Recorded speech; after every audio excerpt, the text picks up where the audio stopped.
Welcome back. Iran America యుద్ధ ప్రభావం ప్రపంచ దేశాలపై కనిపిస్తోంది. చాలా దేశాలకు చమురు సరఫరా నిలిచిపోయింది. అలాగే ఎల్పిజి కష్టాలు కూడా ప్రపంచ దేశాల్లో కనిపిస్తున్న పరిస్థితి. మన దేశంలో కూడా ఆ పరిస్థితి ఉంటుంది అని చెప్పి చాలామంది ప్యానిక్ బుకింగ్స్ అవి చేసుకున్నారు. కానీ ఎక్కడా కూడా అంత విపత్కర పరిస్థితులు కనిపించడం లేదు. రీసెంట్గా ఒక ఎల్పిజి తో కూడిన ఒక షిప్ వచ్చింది. అలాగే చమురు నౌకలు కూడా యథావిధిగా వస్తున్న పరిస్థితి కనిపిస్తోంది. సో ఇరాన్కి ఇండియాకి మధ్య ఒక డీల్ కుదిరింది. ఆ డీల్ ఏంటి ఎంజీ రావు గారు? అండ్ ఇక్కడ ఇది మోదీ విజయంగా మనం చూడాల్సిన అవసరం ఉందా? ఎస్ అండి. ఇప్పుడు ఇండియా యొక్క నేవల్ షిప్లు Shivalik, INS Shivalik, INS Nandadevi, INS వేరే అంటే 3 వార్ షిప్లు ఇప్పుడు గల్ఫ్ ఆఫ్ హార్మూజ్లో భారతదేశానికి వస్తున్న 2 ఎల్పిజి ట్యాంకర్ని, ఇంకా కొన్ని ఆయిల్ అంటే పెట్రోలియం తోటి వస్తున్న కొన్ని ఆయిల్ ట్యాంకర్ని కాపలాగా మన ఇండియాకి తీసుకురావడం జరిగింది. ఇప్పుడు గ్యాస్కి కాస్త సై ఆఫ్ రిలీఫ్ అనమాట. కొంచెం కమర్షియల్ గ్యాస్ కూడా బుకింగ్స్ని ఇండియా ఆమోదించడం జరిగింది. అంటే ఏంటి, ఇండియా విపత్కర పరిస్థితుల్లోకి వెళ్ళిపోయింది. అదేంటంటే బయటికి మనం చెప్పుకోలేం, కానీ పెట్రోలియంకి సంబంధించి ఎటువంటి ప్రాబ్లం ఇండియాలో లేదు. ఎందుకంటే అక్కడ రష్యా నుంచో వెనిజులా నుంచో ఎక్కడి నుంచైనా మనకు వస్తాయి. కానీ గ్యాస్ మాత్రం ఆ హర్మూజ్ స్ట్రైట్ ద్వారా మాత్రమే రావాలి. ఎందుకంటే బహ్రెయిన్, ఖతార్లే మనకి 70% సప్లై చేస్తున్నాయి అనమాట. కాబట్టి ఇప్పుడు అవి ఆగిపోయినాయి. కాబట్టి ఇండియా ఏమంటుంది, ఇండియన్ ప్రైమ్ మినిస్టర్ వెంటనే ఇరానియన్ ప్రైమ్ మినిస్టర్ పెజాస్కియన్తో మాట్లాడటం, మన విదేశాంగ శాఖ మంత్రి ఎస్ జయశంకర్, అక్కడ విదేశాంగ శాఖ మంత్రి ఇరాన్ అబ్బాస్ అరాక్చీతో మాట్లాడటం, వెంటనే ఒక డీల్ మీద సంతకం చేయడం జరిగింది. అంటే సంతకాలు అయినా అయిపోయినా ఇండియా ఇరాన్ల మధ్య ఒక అద్భుతమైన డీల్ కుదిరింది. ఈ డీల్లో భాగంగా ఇండియాకి గ్యాసు, అదేవిధంగా పెట్రోలియం ట్యాంకర్స్ని హర్మూజ్ స్ట్రైట్ ద్వారా ఇరాన్ అలౌ చేస్తుంది, చైనా లాగా. అది అంటే ఇరాన్ మనకి అలౌ చేస్తుంది, మనకి ఎటువంటి ఇబ్బంది ఉండదు. దానికి ప్రతిగా in response to this one Iran మనల్ని కొన్ని కోరికలు అడిగిందని తెలుస్తుంది. అది యుఎస్ ఇప్పుడు రాయిటర్స్లో పబ్లిక్ అక్కడ రావడం జరిగింది, న్యూస్ ఏజెన్సీలో. అదేంటి, ఇరాన్ 3 షిప్పుల్ని, ఆయిల్ ట్యాంకర్లు మనం సీజ్ చేయడం జరిగింది ముంబై దగ్గర. వాటిని రిలీజ్ చేయండి అనేది ఒక కండిషను. రెండోది ఏంటంటే బ్రిక్స్కి సంబంధించి, బ్రిక్స్లో ఈ యుద్ధానికి సంబంధించి ఇరాన్కి మనం సపోర్ట్ చేసే విధంగా. ఎందుకంటే ఇప్పుడు Indian ministry of external affairs ministry నుంచి చూస్తే ఒక స్టేట్మెంట్ వచ్చింది. అదేంటి, బ్రిక్స్ ఈ విషయంలో ఇప్పుడు మాట్లాడడంలే. బ్రిక్స్ అధ్యక్షురాలు ఇండియా, దౌత్యపరంగా ఇండియా అనేది డ్రైవింగ్ సీట్లో ఉంది. బ్రిక్స్ అనేది చాలా శక్తివంతమైన ఆర్థిక కూటమి. అందులో ఇండియా ఉంది, చైనా ఉంది, రష్యా ఉంది, even Iran is also part of BRICS అనమాట. కాబట్టి ఈ బ్రిక్స్ దేశాలు ఇన్వాల్వ్ అయి ఉన్నాయి యుద్ధంలో. కాబట్టి బ్రిక్స్లో విడబాటు వచ్చింది. కాబట్టి బ్రిక్స్ స్టేట్మెంట్ ఇవ్వలేదు, సంయుక్తంగా ఒక కమ్యూనిక్ అనేది స్టేట్మెంట్ ఇవ్వలేదు అనేది ఇండియా చెప్పింది. అంటే ఏంటి, బ్రిక్స్ ఇక్కడ సైలెంట్గా ఉండడం.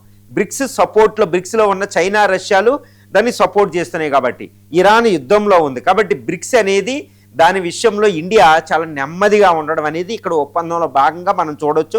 2, ఇటు గల్ఫ్ దేశాలకు కూడా పూర్తిగా సపోర్ట్ ఇండియా ఇవ్వకూడదు ఈ ఒప్పందం. తర్వాత ఆ ఇరానియన్ షిప్లకి ఇప్పటికీ రక్షణ ఇవ్వడం, ఈ విషయంలో ఇదోటి. తర్వాత ఇరాన్కి ఇండియా ఫార్మాస్యూటికల్స్ అంటే మెడిసిన్స్, మెడికల్ ఎక్విప్మెంట్ పంపడం అనే డీల్ అనేది ఇక్కడ కుదిరింది. కానీ ఇండియాకి మనం చేసేది చాలా తక్కువని చెప్పాలి ఇరాన్కి.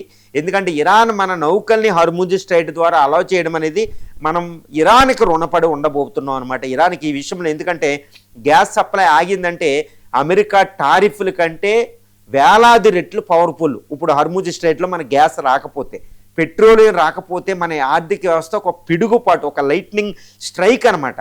కాబట్టి ఇరాన్కి మనం ఇప్పుడు రుణపడి ఉండాలని చెప్తాను నేనైతే. ఇరాన్కి ఇండియాకి ఒక అద్భుతమైన చారిత్రాత్మకమైన సాంస్కృతిక సంబంధాలు ఉన్నాయన్నమాట. ఆ సంబంధాల్లో భాగంగా ఇరాన్, ఇండియాల మధ్య నేను ఎప్పుడు మొట్టమొదటి నుంచి కూడా చెప్తాను, ఇరాన్తో సంబంధాలు మనకి చాలా చాలా ఇంపార్టెంట్. అది మన ఎక్స్టెండెడ్ నైబర్హుడ్. చూడండి, హర్మూజ్ స్ట్రైట్లో అమెరికా విడుదల చేయలేని పరిస్థితి. That is the strength of Iran. మొట్టమొదటి 10 రోజుల యుద్ధంలో అసలు ఇరాన్లో ప్రభుత్వం మార్చేస్తుందేమో అమెరికా అనుకున్నారు, కానీ అక్కడ తిరగబడింది. వెంటనే ఇండియా కూడా తన దౌత్యంలో కొంచెం గేరు మార్చి ఖైమోనీకి సంతాపం తెలియజేయడం, ఇరాన్తో హై లెవెల్ డిస్కషన్కి వెళ్ళడం, డీల్ చేసుకోవడం, హర్మూజ్ స్ట్రైట్ ద్వారా రావడం.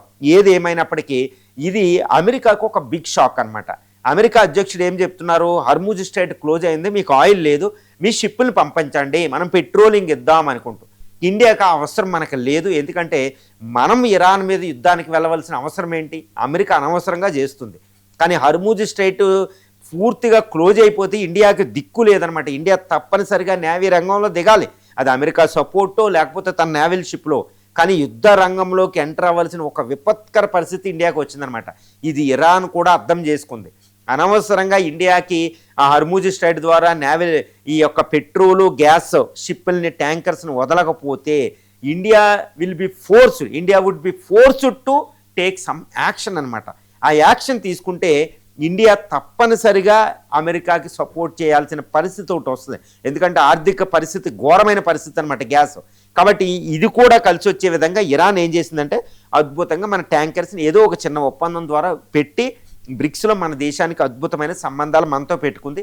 తద్వారా మనం ఈ అమెరికాకి సపోర్ట్ చేయవలసిన అవసరం ఏ విధంగా లేదనమాట. ఒక అద్భుతం అయితే ఇక్కడ జరిగింది.